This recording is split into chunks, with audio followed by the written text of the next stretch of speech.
Well, thanks so much for joining us. How do you balance fun and affordability when planning a budget-friendly spring break? Could be a hard question, so we brought in an expert to fill us in. We're sharing some key questions to consider when the booking stage of your trip, as well as actual travel hacks that will help save you money along the way. Justin from Forest Area Federal Credit Union, thanks so much for joining us. All right, so we are talking to all those folks that have either made some plans or are hoping to make some plans for spring break, because spring break for an awful lot of our kiddos and families here in Northern Michigan is just around the corner. Justin, thanks for joining us. Yeah, you bet. I know that some are probably already on spring break or going in the next week or two. And tonight we're going to talk about some topics that you can, even if most of your plans are in place, things that you can think about that might help you save on the wallet a little bit while you're out there doing that spring break travel. Absolutely. All right. I've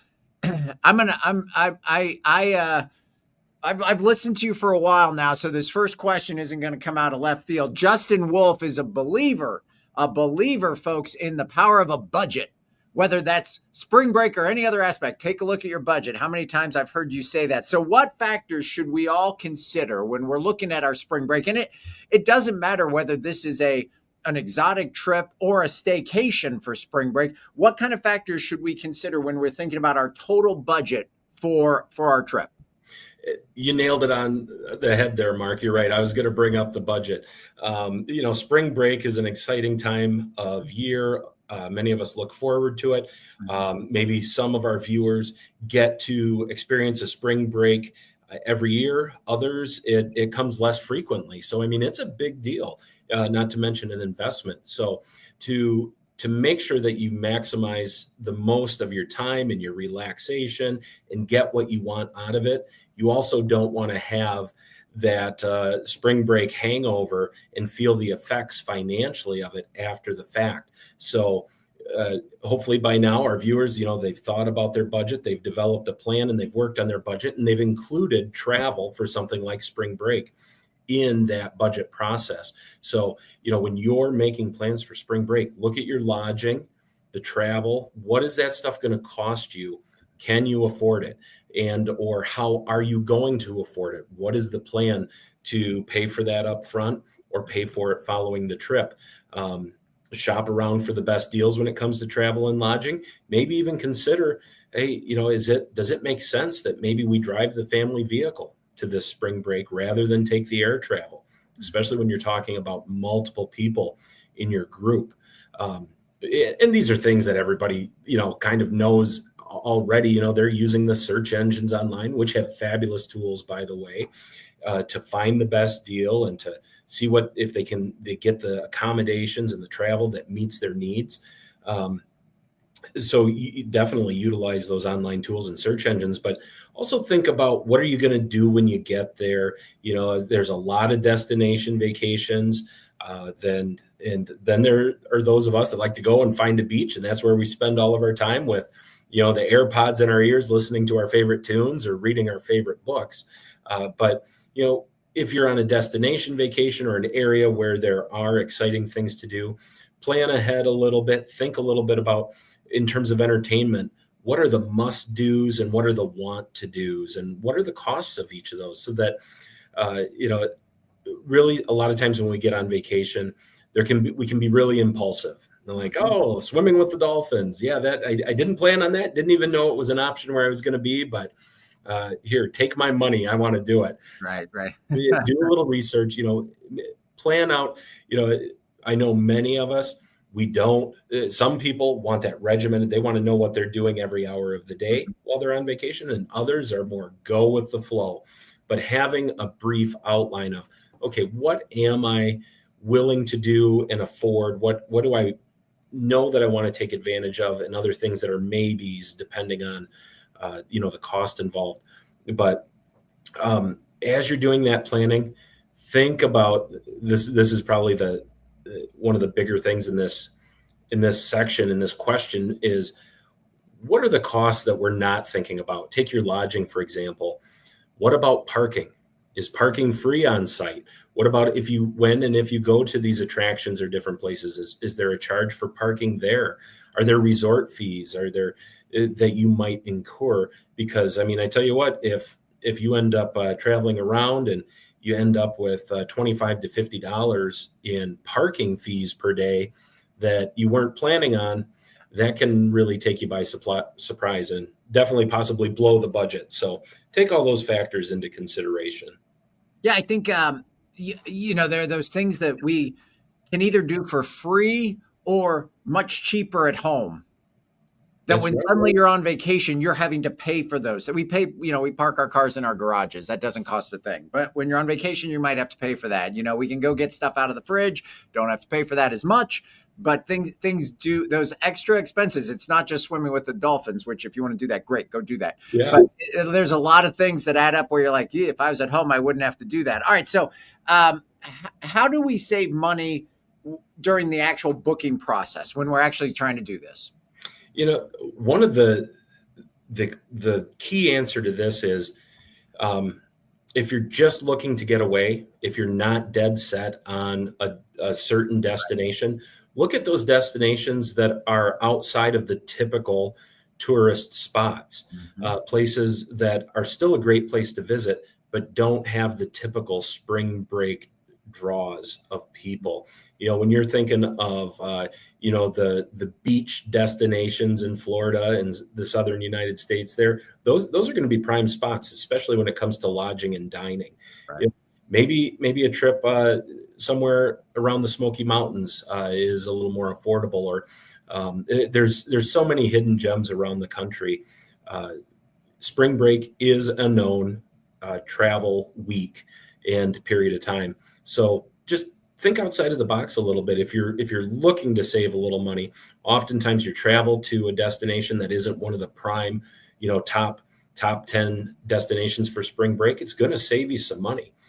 At this point, you can even look for last minute deals that are available on flights and accommodations, possibly even to some of these destination areas, and consider buying tickets in advance for the attractions that you want to go to. Rather than buying on, even if you're going next week, and if you're wanting to go to a dinner show or something like that, look them up, see what the price is to buy now and make your reservation now versus when you get to the door. Another great idea is you're planning and booking. Are you meeting up with other friends or other parties while you're there? Maybe look at splitting accommodation costs. Instead of a couple of different families getting hotel rooms, maybe you can split an Airbnb and even get a better deal or price per person going that route. So share the cost. Definitely a couple of things to think about and consider. All right. So let's say you spark this next question with maybe consider an Airbnb, renting a house, maybe instead of a hotel room. If you've traveled for any length of time, and especially if you've traveled with kids and adults need to eat. And sometimes if you go with perhaps an Airbnb or lodging that has a kitchenette in it, boy, that's a way that you can save a lot of money by doing some cooking on your own. What are some ways that we can consider potentially saving some money? Because if you say 3 meals a day and you're away from home for 5, 6, 7 days, that's a lot of meals. That's a lot of restaurants. Yeah, but isn't part of vacation and relaxation is no cooking and no cleanup, right? Yeah, that's true. That's true. Yeah. Oh, I know that I definitely fall into that category sometimes, but there are still things that you can do here, and I think they're probably obvious things to a lot of our viewers. Look at accommodations that offer a free breakfast. Yeah. Many hotels, many of the chain hotels, the flag hotels, offer that perk. And I mean, that's one meal, that's not out of pocket anymore. If you're staying in a hotel with a kitchenette, or if you're in an Airbnb or one of these things, if they have a kitchen, there's a lot of, do a quick grocery store run. Just get some bare essentials. Maybe don't shop for the whole week because who knows if you're going to use it. Don't want to be wasteful, but at least you have the option available to you. And the other thing I'd say is, consider, especially if you're going on excursions or out and about a lot, carry some snacks. I mean, everything from, just basic snacks like many of us carry with us anyway on our normal day. And then water, take that refillable jug with you, your Yeti or your Stanley or whatever it is you have, because bottled water, especially in amusement parks and other attractions, can be quite costly. And if you're in a warmer climate, we tend to go through a lot of that H2O. So definitely consider taking something with you that's refillable. And personal experience, if we're traveling, I'm always looking, all right, where are we going to eat next? What's the next culinary thing that maybe I don't have access to at home? And oftentimes I've found that we'll plan the day around the meals. And we're in a warmer climate, we're active, we're doing different things. And oftentimes we sit down to a meal that we're not even hungry for, but it was part of the plan. That's what we had scheduled for the day, or what we had scheduled in our minds. I'd say be a little flexible with yourself. And on the note of having those snacks, have good fuel for your body in those snacks. Fruits and vegetables, in addition to prepackaged snacks. I happen to like protein bars, because sometimes, you're out, you're having a good time, you're doing things, and you're like, well, I probably should eat something, but I'm just really not hungry to sit down and eat a full plate of food, served at this restaurant. Maybe all I need for that midday lunch is a granola bar or a protein bar and an apple. And, it keeps you on the move. It keeps you doing whatever activity it is you're doing. And you're not experiencing the expense of that midday meal, along with kind of sometimes the lull that comes after that tiredness feeling of overeating. And because we were just, we planned on going to this place for lunch, so, we've got to do it. Feel free to adjust those plans, because your day just might round out even a little bit better. Give your body the fuel it needs, but don't overdo it, because it can overdo it, in terms of the food we consume, as well as how much we spend on it. Yeah, absolutely. Cannot recommend enough especially if you're driving and you have a car, having a cooler in the back with cold drinks in it. Because if you buy those at a grocery store, you're going to pay far less than wherever you are at the beach or whatever for like that. And having that bag of snacks in the car, highly recommend. If you go to a warm climate, avoid the chocolate covered things, because those are going to bake in your car and Yes.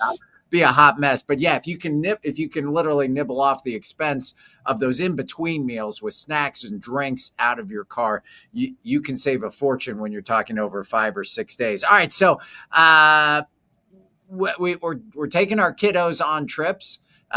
They have a lot of visions, goals, and dreams, and it's awfully hard in the spur of the moment to say no to the kids when they want to do something. So how do we perhaps save some money when it comes to entertaining the kids during our trip? Yeah, I've got some ideas for you here also. And I want to share a road trip game from a friend that we're all familiar with, looking for all the different states' license plates, right? Sure. While you're on the road. And a friend recently told me, he says, in his experience, the two most difficult license plates to find while driving around, at least in northern Michigan, is Hawaii and Rhode Island. Hawaii, naturally, because the body of water that is in between us, and Rhode Island is such a small state and population that I guess mathematically it's probably you're less likely to see one of those. So while you're on your trips, look for those Hawaii and Rhode Island license plates. But when you reach your destination, look for those low-cost attractions that are in the area. I mean, destination theme parks and stuff aside, there's a lot of great things going on. If anybody is doing a staycation or anybody coming to the Traverse City area, I just noticed today, I think it looked like all next week, the State Theater in Traverse City is offering cost-free movies. I mean, it's happening in Traverse City. Those types of things are happening all around our country too. Right. You just have to look for them. Museums and parks and nature areas, so many possibilities of activities to still enjoy the area you're going to, but doing it for low or no cost. And often those types of activities that are low or no cost, the parks, the nature trails, and all of this, it also gives us a time to connect with the people that we're traveling with. Right.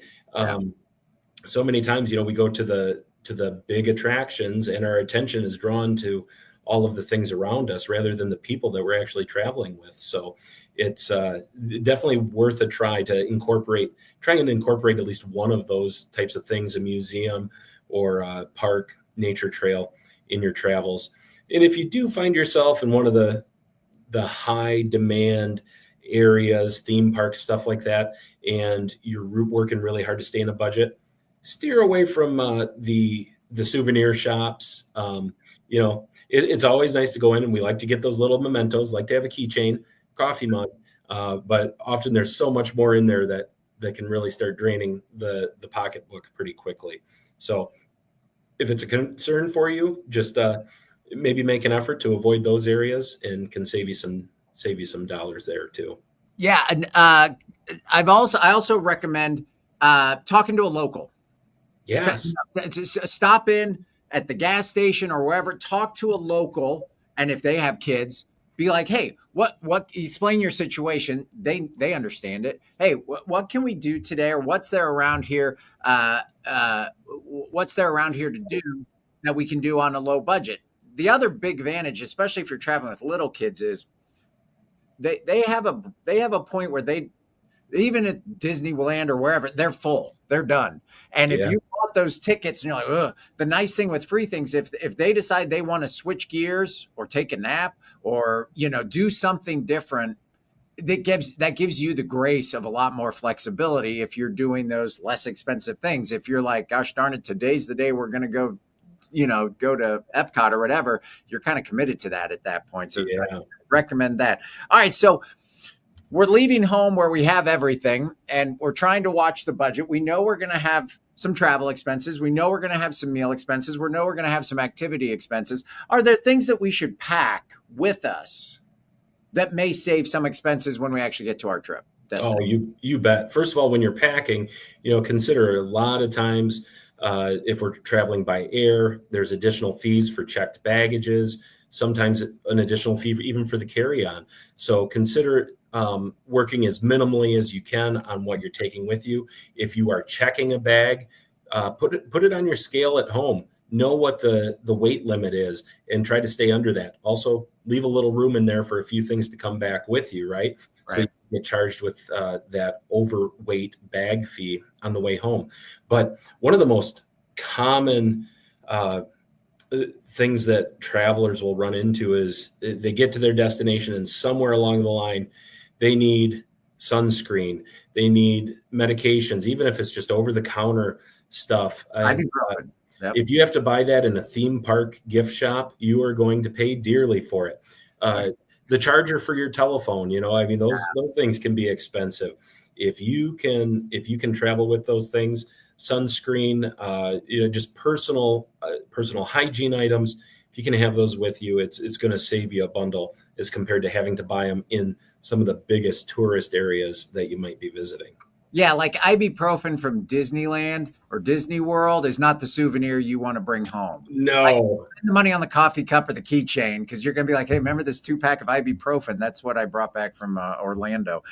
What are some other things that we need to consider about that we can do when it comes to saving while we're on vacation?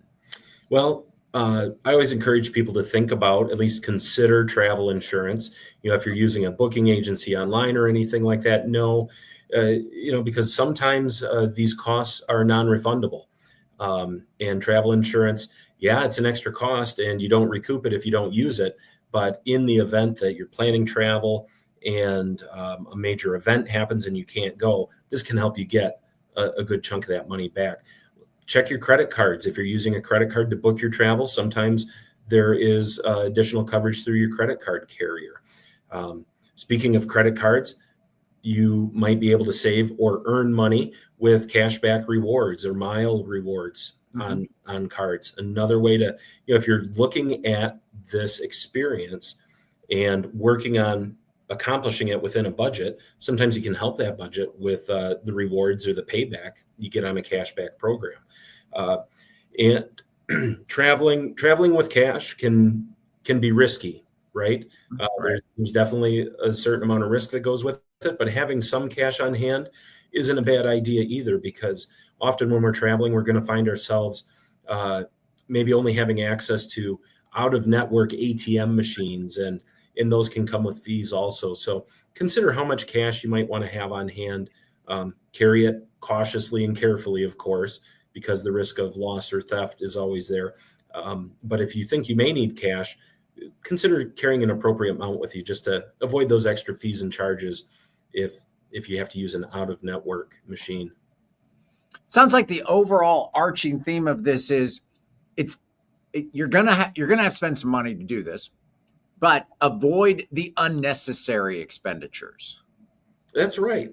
Just put a little thought into it, and it can make the overall experience. The idea being, when we get back from spring break, we want to be refreshed. We want to be recharged. We want to remember the positive memories. We don't want to have to be concerned about, oh boy, now I got to pay for this, or this really set me back.